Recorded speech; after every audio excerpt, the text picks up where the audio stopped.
Good evening and welcome to the Board of Education meeting for August 16th, 2023. Can we all stand for the Pledge of Allegiance? I pledge allegiance to the flag of the United States of America and to the republic for which it stands, one nation, under God, indivisible, with liberty and justice for all. All right. So we met in closed session. Can I have a review statement? Yes. Pursuant to the general provisions, Article 3-305 and 3-104, the Board of Education of Queen Anne's County met in a closed session to discuss the appointment, employment, assignment, promotion, discipline, demotion, compensation, removal, resignation, or performance evaluation of appointees, employees, or officials over whom this public body has jurisdiction, any other personnel matter that affects one or more specific individuals, to consult with staff, consultants, or other individuals about pending or potential litigation. Thank you. Okay, everybody had a chance to review the agenda. If so, can I have a motion? Move to approve the agenda as presented. Second. All right, motion and second. All those in favor say aye. Aye. Motion to approve the minutes for August 2nd, 2023, the closed session. Move to approve the minutes as presented. Got a second? Second. All those in favor say aye. Aye. And approval of the minutes for August 2nd, 2023, the open session. Move to approve the minutes as presented for the open session of August 2nd. Second? Second. All right. All those in favor say aye. Aye. Aye. Okay, that brings us to information items and Dr. Kibler. Well, Actually- this is summer programming update. Yeah, so Who's that? Mr. Kintel and Mrs. Smith. All right.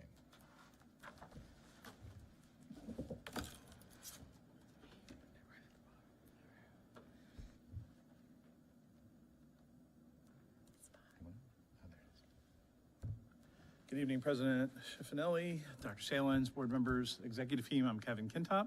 I'm the program director of Rise Academy, and I supervise summer programs. And I'm Amy Smith, supervisor for K-12 mathematics and GT, and I was supervisor for the Gears 2 summer camps. All right, good evening. So we're here tonight. No, I guess we're not using that one. There it goes. We're here to just, this is a very similar presentation to what I gave you before we started the summer. Just kind of review the learning programs that we had, give you some data results that we have at this point, and then update you on the students that were enrolled in the programs and how they went. So I'm going to start with our Title I enrichment program, which is our largest program that we run. We did have 293 students that did take part in the Title I program. So that was at the two locations of Sudlersville Middle and Graceville Elementary School. The program itself was very well received. We had much better attendance this year with students, which was nice to see. The staff did a wonderful job. The kids had a great time. And we're very involved and active. When we went out into the classrooms, the kids were really, you'd think when you hear summer school for reading and for math, but the kids were really actively involved. So that was really good to see this summer.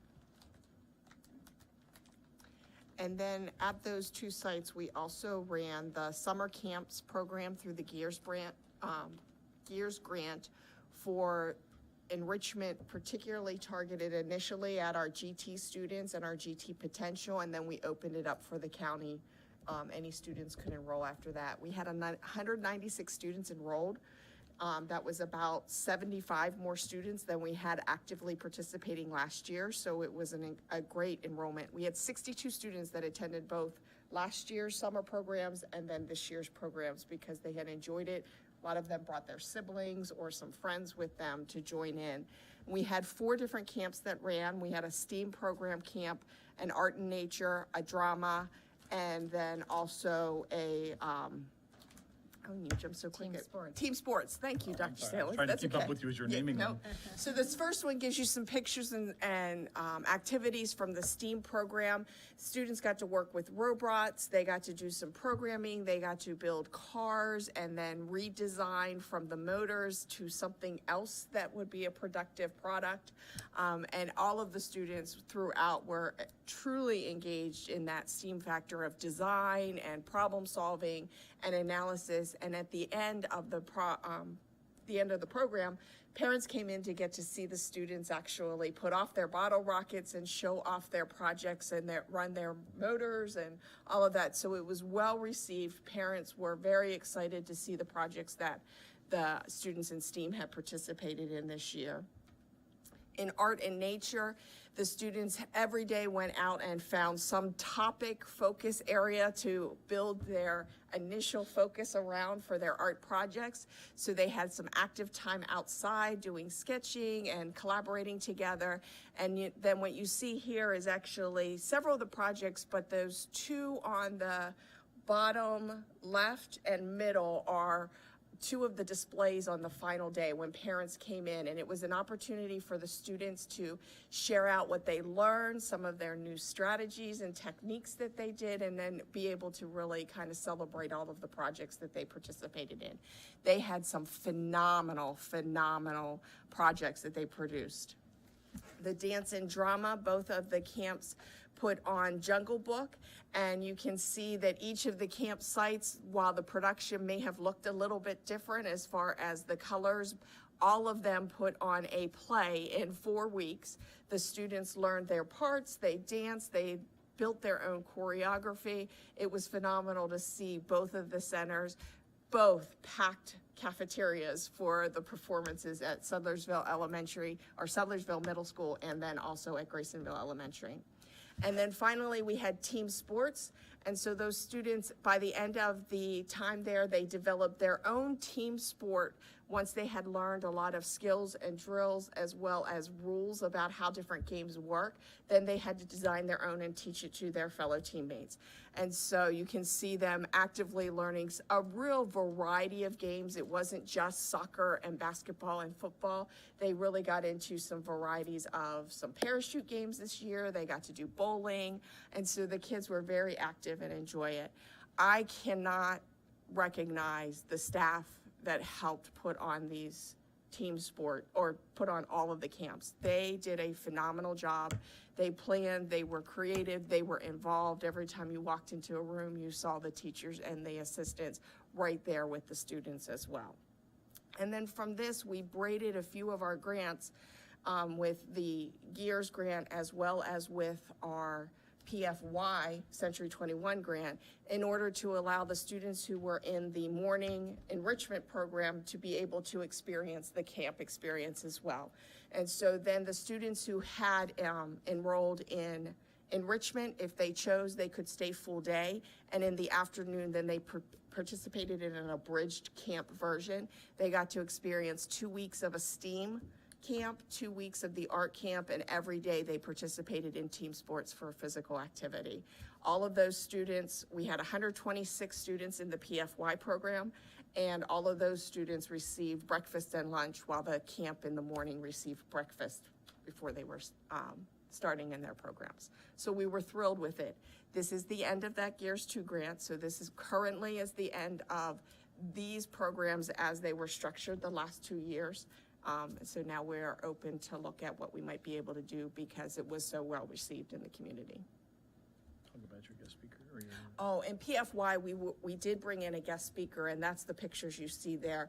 We brought in the storm guy, and both sites, the kids absolutely adored him as he talked about his tornado car, and he goes and chases the tornadoes, and he showed them pictures, and they got to hear and see some live videos of the tornado experience, and they just were totally entrenched in learning about all the different STEAM components. And he set it up great to go through science, technology, engineering, arts. He then showed a lot of his pictures and how he looks for different ways to change things to make it a very artistic design when he does some of his graphics, and then the mathematics. So he did a great way of encompassing that STEAM focus for the students in the afternoon.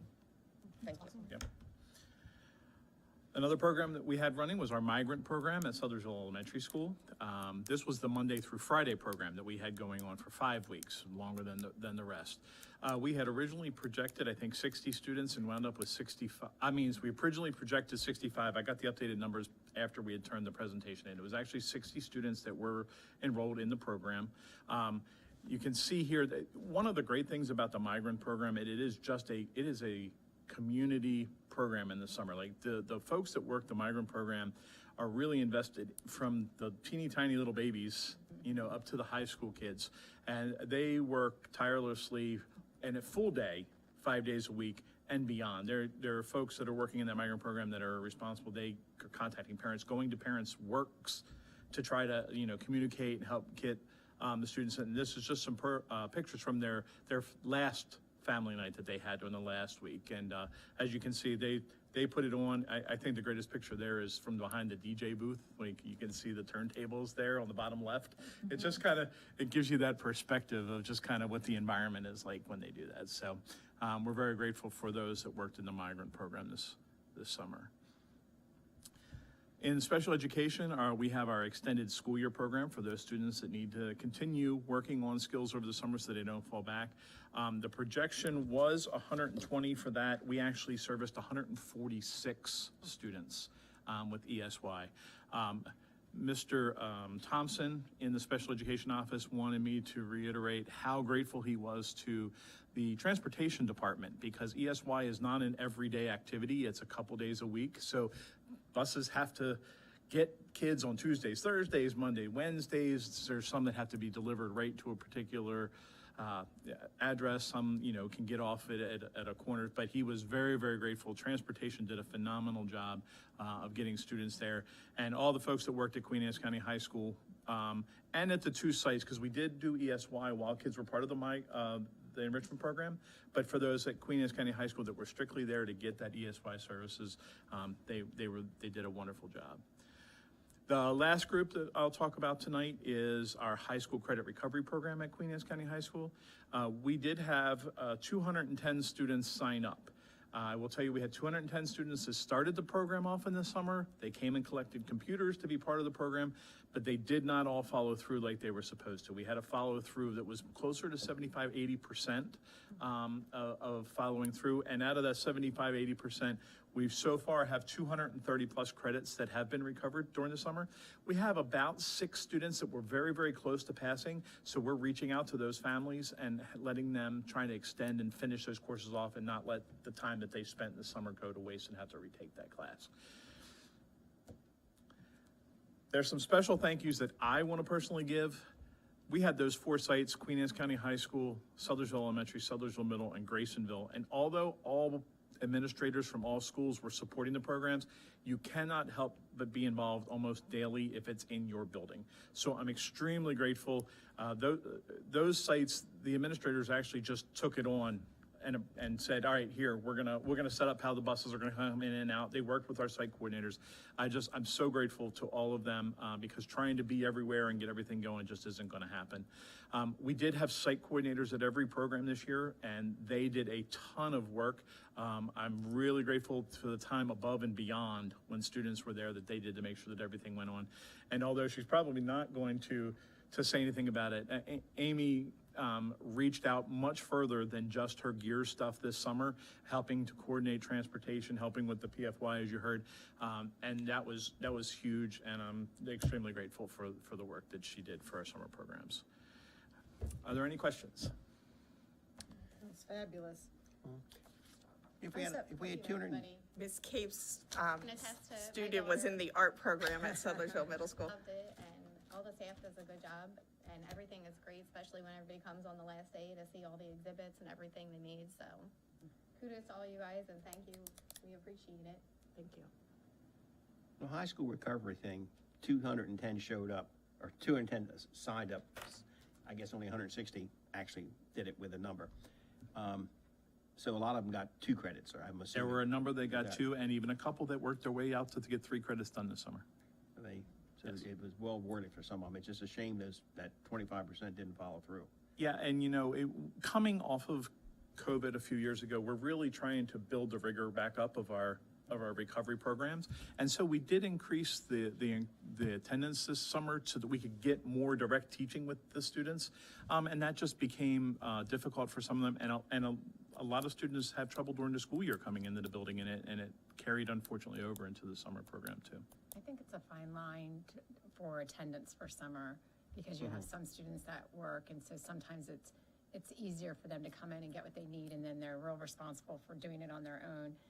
But then some need more face-to-face, and so we did structure a little bit more this year with a little bit more of the expectation for the face-to-face attendance, because, you know, typically that helps students better, but then we lost some of those kids that are really super independent, that are working or taking care of siblings or things like that. So it is a fine balance. It is. To find that sweet spot that really works for every single student the whole time. And we did work with students who had some of those issues, and if they couldn't meet our 75% requirement, and they said, hey, look, I can only come next week one day, then the week after that I can come through. I mean, we were very, very open to that, and Accommodating. students who were close to passing, we're reaching out to them and saying, hey, let's get it. It's just unfortunate that some, it didn't work for them this Yeah. summer. Well, thank you both for your effort. Thank you, thank you. Really nice Yeah, you program. know, it really is a spectacular update, and your original comment is true. We can't commend and recognize everybody that participated enough, but we certainly do appreciate it. The summer camp grants, was that it? That this was the last year that they were? This was the Gears 2 grant that came from the Gears 2. governor's office in response from COVID to try to engage students in a different learning experience and build community that wasn't necessarily core content teaching, but teaching through something else. And so that was, I was awarded half of that along with Michael Page. He has the outdoor classrooms. So some of the summer camps actually got to experience using some of the outdoor classrooms this summer when they were finished up, to be out there and do some of their STEAM experiences and their art experiences out there. But yes, we have managed to use all of that money. Yeah, I haven't been around. Every single elementary school is completely finished up with the outdoor classrooms. They're geared up, ready to go. Geared up, Yes. ready to go for, the new year with the furniture, everything. So it's very exciting. They look fantastic. They do. So I think they're gonna be well used, as we welcome new staff yesterday. We were on the bus tour and we were sharing out, that, hey, look at these new ones, and it's not just for science, it's for all Right. content areas, so please make sure you utilize them. So I think they're gonna get lots of use through the district, but they look fantastic. All right, anything else? Well, it is amazing, but I just noticed in your Title I enrichment, you guys said you did some pre and post evaluations because you were targeting the closing gaps. Did you guys? We don't have that data in Okay, yet. Yeah, great. that's- And their That all sounds pretest great. was basically their final diagnostic that they received right at the end of the school year. That's what we were working off of. They did take an end of summer assessment, and so now we have to get all of those scored and uploaded. Well, this looks amazing. We have to look some more grants as soon as we get I know, it is very hard when you set up something that becomes so successful and then all of a sudden you have no money for it, so. Thank you very much for all your. I'm Thank sure if you. it's out there, you guys can find it. Yeah. But- That's true. Yes, yes. Thank you. Thank you. Thank That'll you. be the next outdoor skill, is to find those grants. Exactly, somewhere. yes. Believe me, we've already been tasked Have a with good that. Thank you, have a nice evening. Thank you. Gotta do what you gotta do. All right. I don't see any action items on the agenda, correct? tonight. Okay. So future meetings, the next meeting will be September 6th. Open session will start at 6 p.m. And then the regular work session, September 20th at 5 p.m. Do you have a motion to adjourn? So moved? Second. All those in favor say aye. Aye. All right, thanks, everybody. Thank you. 20 minutes, man.